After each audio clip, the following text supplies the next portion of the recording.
Welcome to our channel Mapex power. इस video में हम देखेंगे constitution and function of authority.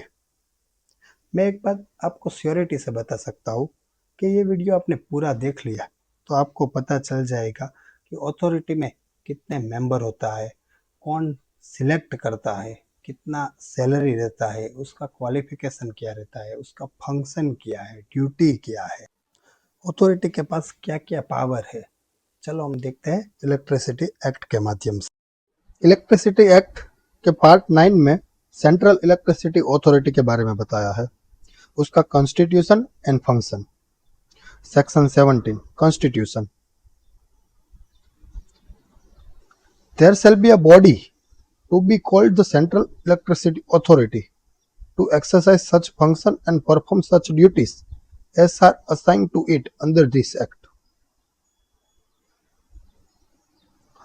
Such function and duties को exercise करने के लिए एक बॉडी की जरूरत होगी जिसका नाम बोलेंगे central electricity authority. Second part जरूरी नहीं है हमें। थर्ड पार्ट में पे कितने मेंबर होंगे, तो अथॉरिटी में मैक्सिमम 14 मेंबर इंक्लूडिंग चेयरपर्सन, और उसमें से 8 मेंबर फुल टाइम मेंबर रहेंगे और वो अपॉइंट करेंगे सेंट्रल गवर्नमेंट। नेक्स्ट सेशन में देखेंगे सेंट्रल गवर्नमेंट अपॉइंट किसी भी पर्सन को कर सकता है, पर वो एलिजिबल होना चाहिए ऐसे अथॉरिटी के मेंबर के रूप में अपॉइंट होने के लिए एज अ चेयरपर्सन के रूप में, और डेजिग्नेट कर सकता है एनी फुल टाइम मेंबर को as a chairperson of the authority. अब बात आई, ये पॉइंट को क्लियरली समझते हैं। सेंट्रल गवर्नमेंट के पास चेयरपर्सन को अपॉइंट करना है, पर अभी वो मेंबर के रूप में नहीं है और बाहर से कोई ऐसा बंदा है जिसके पास एलिजिबल है, वो अपॉइंट होने के लिए as a member of the authority, और उसे सेंट्रल गवर्नमेंट को चेयरपर्सन बनाना है तो वो बना सकता है। और दूसरा कि जो भी फुल टाइम के मेंबर है उसमें से भी किसी एक को नियुक्त कर सकता है। ओके, नेक्स्ट हम समझेंगे अभी मेंबर का क्वालिफिकेशन क्या होना चाहिए,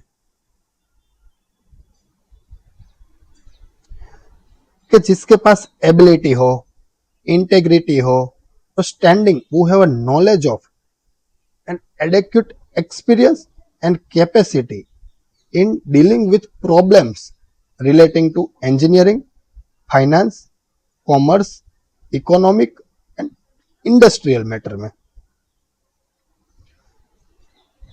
एंड कॉन्स्टिट्यूशन में ये बताया है एटलीस्ट 1 मेंबर को तो उसमें अपॉइंट करना ही है। वो कौन कौन से मेंबर है? नंबर 1, इंजीनियरिंग में स्पेशलाइज्ड हो in design, construction, operation and maintenance of generating stations। Means बंदा जनरेटिंग स्टेशन से होना चाहिए जिसको एक्सपीरियंस हो और स्पेशलाइज हो design, construction, operation and maintenance के लिए। सेकंड पार्ट, वो transmission and supply of electricity में स्पेशलाइज हो। नंबर 3, वो रिसर्च की फील्ड में भी applied research in the field of electricity। Number 4, economics, accounting, commerce और फाइनेंस, ये चारों में एक्सपर्ट होना चाहिए। ठीक है, अभी हमें ये पता चल गया कि मेंबर कितने होने चाहिए, तो 14 मेंबर। इसमें से फुल टाइम मेंबर कितने, तो 8 मेंबर। और अपॉइंट कौन करेगा, तो फुल टाइम मेंबर तो अपॉइंट करेगा सेंट्रल गवर्नमेंट, बाकी के 6 बंदे बचे वो अपॉइंट करने की सत्ता सेंट्रल इलेक्ट्रिसिटी अथॉरिटी की है। अभी जो 14 मेंबर है उसमें से एटलीस्ट 1 मेंबर तो ऐसा होना ही चाहिए कि जिसको एक्सपर्टाइज हो किन किन फील्ड में, तो कि जनरेटिंग स्टेशन में एक्सपर्टाइज हो।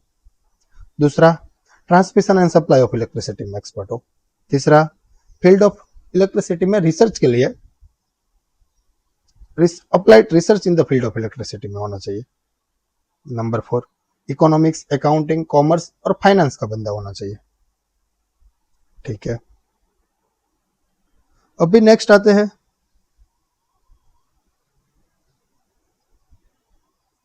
अभी कब तक उसका ड्यूरेशन क्या रहेगा। ये बंदा 14 मेंबर है, उसको कितने साल तक, 5 साल, 10 साल, कितने साल तक हम उसी पोस्ट पे अपॉइंट कर सकते हैं। तो वो बंधारण में बताया है कि वो सेंट्रल गवर्नमेंट के हाथ में है, उसको जितना भी मन हो, जितने भी टाइम रखना हो वो रख सकता है। shall hold the office during the pleasure of the central government।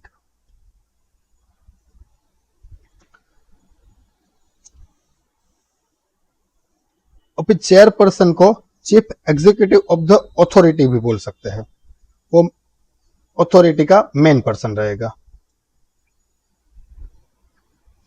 Headquarter authority का दिल्ली में रहेगा। Authority shall meet at the head office or any other place at such time as the chairperson may direct। Chairperson को सत्ता दी गई है, chairperson जब भी इच्छा उसकी होगी तब वो मीटिंग कर सकता है। एंड ऑब्जर्व कर सकता है rules of procedure in regard to the transaction of business. जिसे भी जो भी सत्ता, जो भी वर्क दिया गया है, वो procedure in regards of transaction of business सही चल रहा है कि नहीं, इस मीन्स मीटिंग वो ले सकता है। नेक्स्ट,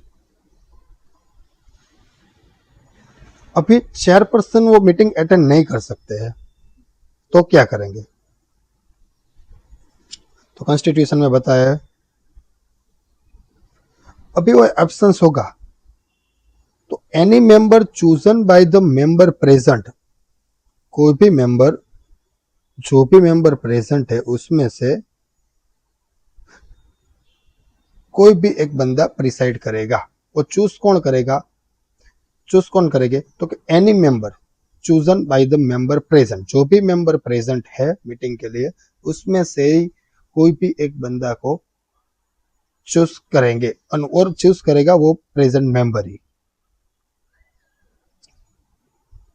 ठीक है, नेक्स्ट,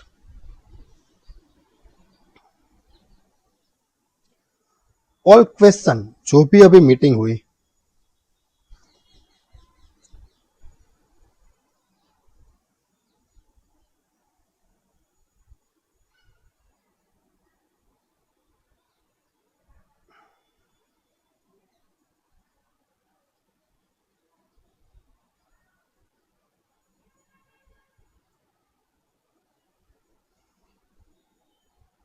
अभी क्वेश्चन आ रहे हैं मेंबर अथॉरिटी के पास में,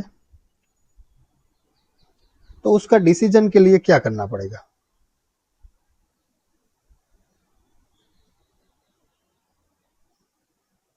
तो उसमें बताया है, all question which come up before any meeting of the authority shall be decided by a majority of votes of the members present. Members जो भी प्रेजेंट है उसमें से मेजॉरिटी ऑफ वोट्स मिलेंगे, उसके बेस पर डिसाइड होगा। And voting, and in the event of equality of votes, votes equal हो गए तो उसे सत्ता दी गई है चेयरपर्सन, और जो भी पर्सन प्रिसाइड कर रहा है उसे right to exercise a second और कास्टिंग वोट। इसका मतलब यह हुआ कि पहले तो वो वोटिंग करेगा ही चेयरपर्सन। अभी ऐसा समझो 14 पर्सन है टोटल, उसमें से 14 लोग आए हैं, प्रेजेंट है, और 14 में से दोनों साइड में एक क्वेश्चन का वोटिंग ऐसा हुआ है कि साथ साथ हुआ है, अभी इक्वल वोटिंग हो गया। अभी उसका डिसीजन तो कुछ देना होगा, तो उसके लिए उसके राइट दिया गया है चेयरपर्सन को। वो चेयरपर्सन एक सेकंड वोट दे सकता है और उसे कास्टिंग वोट भी कहते हैं। वो कास्टिंग वोट देके वो डिसीजन ले सकते हैं। नेक्स्ट आते हैं 12 नंबर,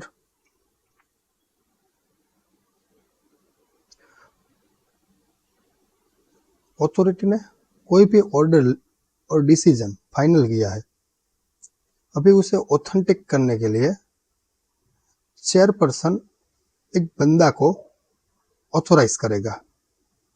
वो मे बी सेक्रेटरी हो सकता है और any other officer of the authority.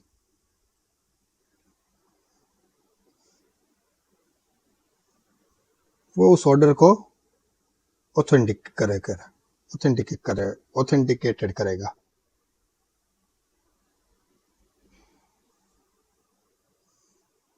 Next, no act or proceeding of the authority shall be questioned or shall be invalidated merely on the ground of existence of any vacancy in or any defect in the constitution of the authority। कहने का meaning ये है कि authority में कोई भी existence of any vacancy आए और एनी डिफेक्ट आ जाए, उसकी वजह से जो भी डिसीजन लिया है या फिर जो भी काम किया है और प्रोसेस की है, उसमें क्वेश्चन नहीं करेंगे और इनवैलिड नहीं मानेंगे। कोई भी वैकेंसी हो या कोई भी डिफेक्ट आ जाए, फिर भी अथॉरिटी के काम में और या जो भी प्रोसेस की हुई है उसमें कोई भी क्वेश्चन नहीं होगा और इनवैलिडेट नहीं माना जाएगा। ओके, नेक्स्ट,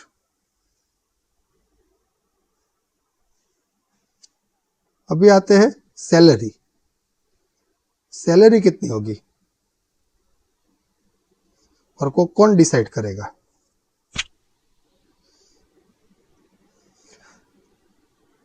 तो हमें पता है चेयरपर्सन 1 चेयरपर्सन 14 टोटल मेंबर, उसमें से 1 चेयरपर्सन 8 फुल टाइम मेंबर,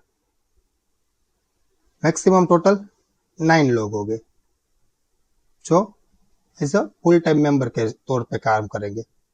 और हम अगर फुल टाइम मेंबर में से ही एक चेयरपर्सन रहा तो total 8 person full time member के रूप में हो गए। जो फुल टाइम मेंबर के रूप में हो गए वो तो हेडक्वार्टर दिल्ली है तो दिल्ली में ही रहेंगे। ओके, उसके सैलरी के लिए अभी chairperson and other full time members, उसे salary and allowance determined by the central government. अभी बचे अदर मेंबर। अदर मेंबर को तो दूसरी जगह पे हो गए, उसे तो स्पेशल वहां पे बुलाना होगा, मीटिंग हो या कोई भी काम हो तो उसे बुलाना पड़ता है, इसलिए उसको allowances and fees for attending the meeting of the authority वो डिसाइड करेगा सेंट्रल गवर्नमेंट। आपको पता चल गया, फुल टाइम मेंबर जो भी हो उसे सैलरी मिलेगी प्लस अलाउंसेस। अदर मेंबर को अलाउंसेस प्लस ट्रैवलिंग की जो भी ट्रांसपोर्टेशन का होता है, क्या दूसरी कोई भी एक्सपेंडिचर जो भी सेंट्रल गवर्नमेंट ने प्रिस्क्राइब किया है उसके अकॉर्डिंग उसे अटेंड करने के लिए, मीटिंग अटेंड करने के लिए मिलेगा। ठीक है, नेक्स्ट देखते हैं 15 नंबर।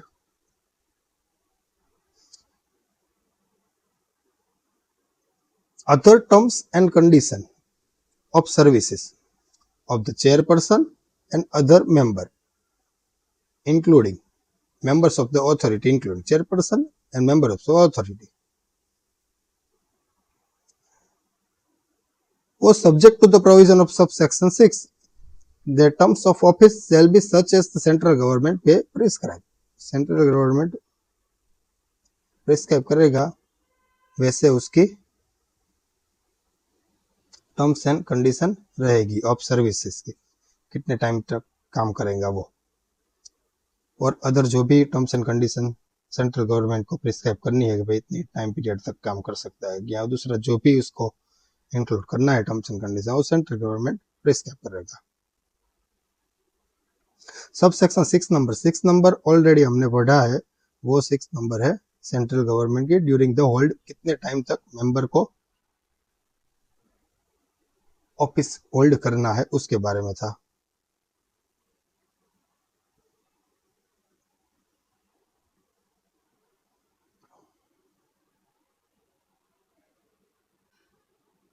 नेक्स्ट आते हैं सेक्शन 71। ये पूरा था सेक्शन 70 था कॉन्स्टिट्यूशन, क्या क्या संविधान में लिखा हुआ है सेंट्रल इलेक्ट्रिसिटी अथॉरिटी के बारे में। अब आते हैं section 71, member not to have certain interest. ये भी सीईए का ही पार्ट है, और उसमें क्या बताया है, जो भी मेंबर है उसमें सर्टेन ये इंटरेस्ट नहीं होना चाहिए। No member of the authority shall have any share और इंटरेस्ट, कोई भी शेयर नहीं होना चाहिए उसके पास और उसमें इंटरेस्ट नहीं होना चाहिए, whether in his own name और otherwise in any company, otherwise in any company or other body corporate or association of person, whether incorporated हो या not, or a firm engaged in the business of generation, transmission, distribution and trading of electricity or fuel for the generation thereof, अथवा in the manufacturing of electrical equipment। अभी क्या बता रहा है, member है तो उसको कोई भी तरह से वो इन्वॉल्व नहीं होने चाहिए इस सभी एक्टिविटी में। जो भी बिजनेस कर रहे हैं जनरेशन का, ट्रांसमिशन का, डिस्ट्रीब्यूशन का, ट्रेडिंग का, या फ्यूल ऑफ द जनरेशन के लिए रिक्वायरमेंट होती है उसमें, या मैन्युफैक्चर ऑफ इलेक्ट्रिकल इक्विपमेंट के कोई भी पार्ट में वो खुद इंटरेक्ट नहीं होगा, उसमें उसका कोई भी रोल होना नहीं चाहिए। ये मेंबर को खास ध्यान रखता है। Next section 72। अभी मेंबर के बारे में हो गया, मेंबर ही सब काम कर लेगा पूरा नहीं, मेंबर से तो पूरा हैंडल नहीं हो पाएगा इतना, तो उसके लिए क्या करना होगा, तो कि अपॉइंटमेंट ऑफिसर और स्टाफ भी चाहिए उसके लिए। ठीक है, तो सेक्शन 72 इसके बारे में ही बताता है, officers and staff of authority, officers and staff of authority.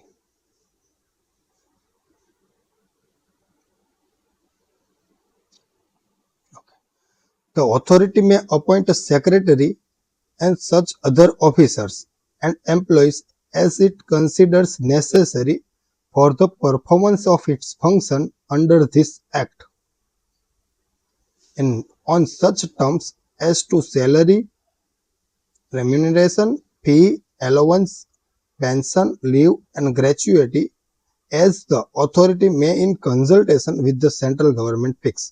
Authority central government में साथ में रह के फिक्स करेंगे, जो भी सैलरी रखनी है, उसका पगार देना है, फीस देनी है, अलाउंस देना है, पेंशन देना है, लीव देनी है, जो भी टर्म्स एंड कंडीशन वो डिसाइड करेगा और अपॉइंट कर सकता है सेक्रेटरी एंड अदर ऑफिसर्स को एंड एम्प्लॉइज को, जो भी जरूरियत होगी वो इस फंक्शन को परफॉर्म करने के लिए। ठीक है, तो अपॉइंटमेंट जो भी होगा of the secretary shall be subject to the approval of the central government। जो भी सेक्रेटरी डिसाइड करे, जो भी फाइनल करेगा डिसीजन, हमने बताया ना, सेक्रेटरी या अदर प्रिस्क्राइब मेंबर, जो फाइनल डिसीजन हो गया है, अथॉरिटी ने ले लिया है, उसको ऑथेंटिकेट करने के लिए एक सेक्रेटरी रखते हैं और ऑफिसर नहीं रहते हैं। तो उसमें जो सेक्रेटरी का अपॉइंटमेंट जो भी रहता है, वो उसको अपॉइंट करने के लिए अथॉरिटी को सेंट्रल गवर्नमेंट की अप्रूवल लेके लेना है, subject to the approval of the central government. उसकी अप्रूवल आ जाए, बाद में आप अपॉइंटमेंट दे सकते हो सेक्रेटरी की पोस्ट के लिए। ओके, ठीक है। Section 73, function and duties of authority. Authority का फंक्शन क्या है एंड ड्यूटीज क्या है। नंबर 1, सेंट्रल गवर्नमेंट को एडवाइस करना है। किसके बारे में? तो क्या on the matter relating to the national electricity policy. Okay. Short term and perspective plan for development of the electricity system. Short term and perspective plan for development of the electricity system. Electricity system को develop करने के लिए central government को advice देना है. Okay. And coordinate the activity of the planning agency. जो भी planning agency है, जो भी एक्टिविटी कर रही है, उसके साथ कोऑर्डिनेट करना है. और क्या देखना है कि optimal utilisation of resources to subserve the interest of the national economy and to provide reliable affordable electricity for all consumer. Planning agency के साथ कोऑर्डिनेट करना है और देखना है कि जो भी रिसोर्सेस का हम मैक्सिमम यूज कर सके, जो भी लाइन, एग्जांपल के तौर पे जो भी ट्रांसमिशन लाइन खड़ी है, जो भी जनरेशन का प्लांट है, डिस्ट्रीब्यूशन की लाइन है, उसका मैक्सिमम यूज हो, ऑप्टिमल यूटिलाइजेशन हो और नेशनल इकोनॉमी हमारी इंप्रूव हो देश की, उसके बारे में ध्यान रखना है. एंड प्रोवाइड करना है रिलायबल, जो विश्वासु हो, और अफोर्डेबल, को सभी लोग अफोर्ड कर सके, ऐसी इलेक्ट्रिसिटी प्रोवाइड करनी है फॉर ऑल कंज्यूमर्स. उसके बारे में सेंट्रल गवर्नमेंट को एडवाइस करना है. ओके, पता चल गया अथॉरिटी को क्या करना है. नेक्स्ट,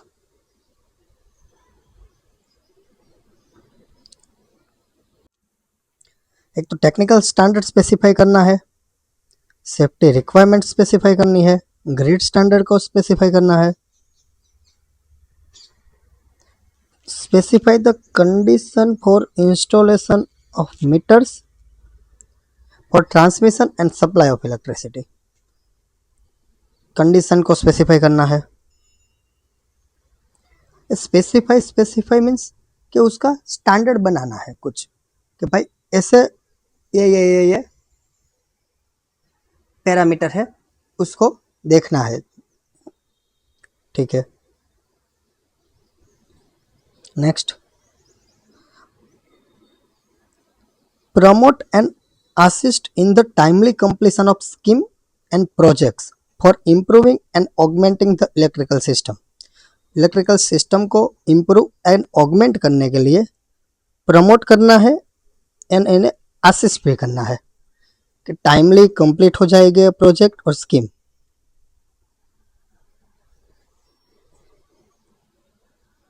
ठीक है. Promote measures for advancing the skill of person engage in the. Okay, skill advance करनी है. जो भी पर्सन एंगेज है, काम कर रहा है इलेक्ट्रिकल इंडस्ट्री में, उसको प्रमोट करना है. ठीक है. नेक्स्ट, फिर से एडवाइस करनी है सेंट्रल गवर्नमेंट को. उसमें क्या एडवाइस करना है? जो भी वो एडवाइस सॉर्ट करेगा, जो भी मांगेगा, और अथॉरिटी को कोई रिकमेंडेशन करना हो, make recommendation to the government on any matter in the opinion of the authority. Authority को ऐसा लगे कि मुझे कुछ इसमें बदलाव करना है, तो मुझे गवर्नमेंट को रिकमेंड करना है कि भाई ये ऐसा आप कर सकते हो इसमें. ठीक है. पर वो रिकमेंडेशन जो भी करेगा वो क्या होना चाहिए? तो recommendation would help in improving the generation को इम्प्रूव करता हो, ट्रांसमिशन लाइन को इम्प्रूव करता हो, ट्रेडिंग को, डिस्ट्रीब्यूशन को एंड यूटिलाइजेशन ऑफ इलेक्ट्रिसिटी को. इसमें से किसी को भी इम्प्रूवमेंट जो भी होगा वो ही रिकमेंड कर सकेगा. इम्प्रूवमेंट जो भी करना है वो ही रिकमेंड कर सकेगा. ठीक है. नेक्स्ट, अभी अथॉरिटी को क्या करना है? Collect and record the data. Data को कलेक्ट करना है, उसको रिकॉर्ड में रखना है. Concerning the generation, transmission, trading, distribution and utilisation of electricity. And carry out study relating to cost, efficiency, competitiveness and such like matter. And carry करना है, studies करनी है उसका रिलेटिंग टू कॉस्ट के लिए, एफिशिएंसी कैसे इंप्रूव होगी उसकी स्टडी करनी है, कॉम्पिटिटिवनेस इसमें क्या क्या है, क्या क्या कॉम्पिटिटिव आ सकते हैं और कॉम्पिटिटिव है उसकी स्टडी करना है क्या। ओके, नेक्स्ट,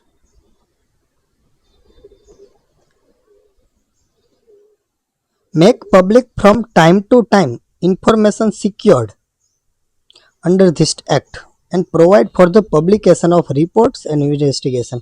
जो भी इन्वेस्टिगेट किया हो, जो भी रिपोर्ट है वो प्रोवाइड करने का है पब्लिकेशन के लिए। ठीक है, प्रमोट रिसर्च, रिसर्च को प्रमोट करना है in the matter of generation, transmission, distribution and trading of electricity. Utilisation of electricity में रिसर्च का प्रमोट करने का नहीं बोला गया है इसमें। ठीक है, कैरी आउट और cause to be carried out any investigation for the purpose of generation, transmitting और डिस्ट्रीब्यूशन इलेक्ट्रिसिटी। एनी इन्वेस्टिगेशन, कोई भी इन्वेस्टिगेशन करना हो for the purpose of generation में, ट्रांसमिशन के लिए और डिस्ट्रीब्यूशन इलेक्ट्रिसिटी में, तो कर सकता है कैरी आउट और cost to be carried out. उसके कोई कारण कैरी आउट करना होता है या ऐसे ही कैरी आउट करना है। ठीक है, उसको ऐसा स्कीम बनानी होती है, कुछ स्टैंडर्ड चेक करने होते हैं, तो उसे इंस्पेक्शन करना होता है चेक करने के लिए कि भाई ये हो रहा है तो क्यों हो रहा है। ठीक है, नेक्स्ट,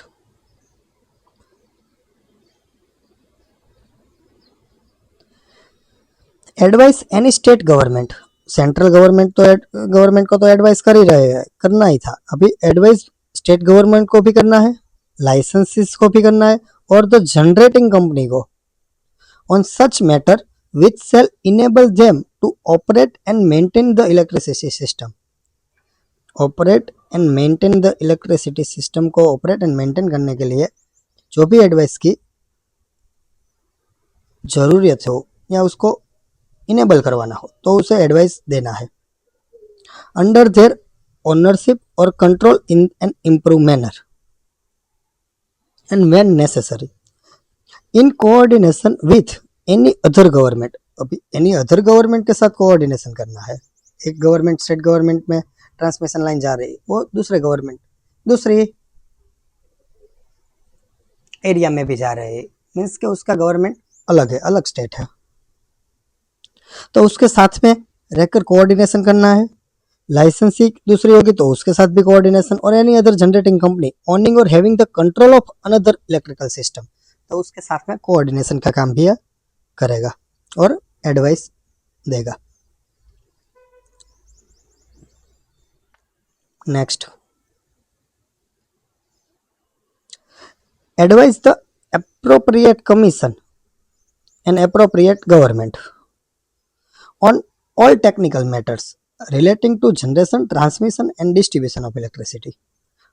जो भी टेक्निकल मैटर है, all technical matter relating to generation, transmission and distribution of electricity, उसके अकॉर्डिंग वो एडवाइस करेगा अप्रोप्रिएट गवर्नमेंट को और अप्रोप्रिएट कमीशन को। ठीक है, और discharge such other function as may be prescribe under this act. Okay, ये एक्ट में दूसरी जो भी जगह पर अथॉरिटी का जरूरियात होगी वो सब फंक्शन इसे करना है। ये एक्ट के अंडर में जो भी बताया गया है, प्रोवाइड किया गया है, वो सब फंक्शन फॉलो करना है। ओके, नेक्स्ट, ये सब वर्क करने के लिए जो भी फंक्शन एंड ड्यूटीज है वो करने के लिए उसके पास पावर तो होना चाहिए ना। अभी वो डायरेक्ट जाएगा जनरेशन के पास, वो डेटा मांगेगा, लाओ मुझे ये डेटा चाहिए, तो जनरेशन वाला बोलेगा वो हम तो आपको नहीं दे सकते, आपके पास कोई पावर नहीं है। तो क्या उसको कोई पावर दी गई है कि वो जनरेशन के पास के लाइसेंसी के पास या कंज्यूमर के पास के जिससे भी जरूरियत हो तब वो डेटा ले सके। चलो देखते हैं। certain power and directions. Power to require statistics and returns section 74 में बताया है power to require statistics and returns. It shall be duty of किसकी ड्यूटी है एवरी लाइसेंसी जनरेटिंग कंपनी और person generating electricity for its और his own use to furnish to the authority such statistics जो भी statistic है returns और other information relating to generation transmission distribution trading and use of electricity as it may require and at such time and such form and in manner as may be specified by the authority. इसमें सब आ गया generation transmission distribution trading और use of electricity के regarding जो भी information चाहिए वो इंफॉर्मेशन उसके टाइम के अकॉर्डिंग उसके फॉर्म में एंड वही मैनर में जो भी स्पेसिफाइड किया है अथॉरिटी उसके अकॉर्डिंग मुझे देना है. ये पावर अथॉरिटी को दे गई. Okay next direction by central government to the authority. क्या डायरेक्शन दिए गए हैं सेंट्रल गवर्नमेंट ने अथॉरिटी को on in the discharge of it function the authority shall be guided by such direction in matter of policy involving public interest as the central government may give to it in writing.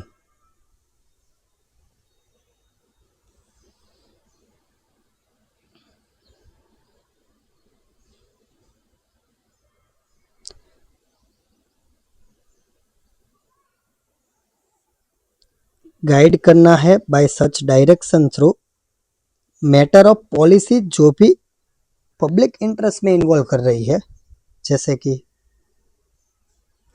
PM Surya Ghar योजना अभी चल रही है solar plant लग रहे हैं अलग अलग जगह पे वो भी हाइब्रिड हो गया है उसकी जो भी पॉलिसी है उसके लिए सेंट्रल गवर्नमेंट को राइटिंग में देना है directions. Okay if any question arises as to whether any such direction related to a matter of policy involving public interest, the decision of the central government then on shall be the final. If any question arises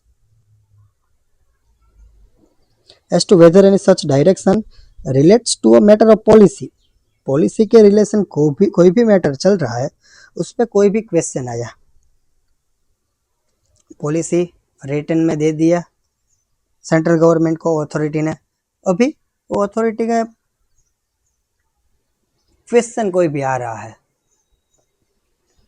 public में implementation में question आ रहा है या फिर कोई other question technical question आ रहा है कोई भी क्वेश्चन आ रहा है तो उस क्वेश्चन का डिसीजन जो भी लेना है वो सेंट्रल गवर्नमेंट फाइनल करेगी. उसमें ऐसा नहीं बोल सकते हैं कि अथॉरिटी मैंने वो डिसाइड कर दिया वो मेरा डिसीजन फाइनल रहेगा. ऐसा पावर अथॉरिटी को नहीं दी गई है वो सेंट्रल गवर्नमेंट ही फाइनल करेगी. ओके ठीक है कंप्लीट हो चुका है हमारा. Thank you so much.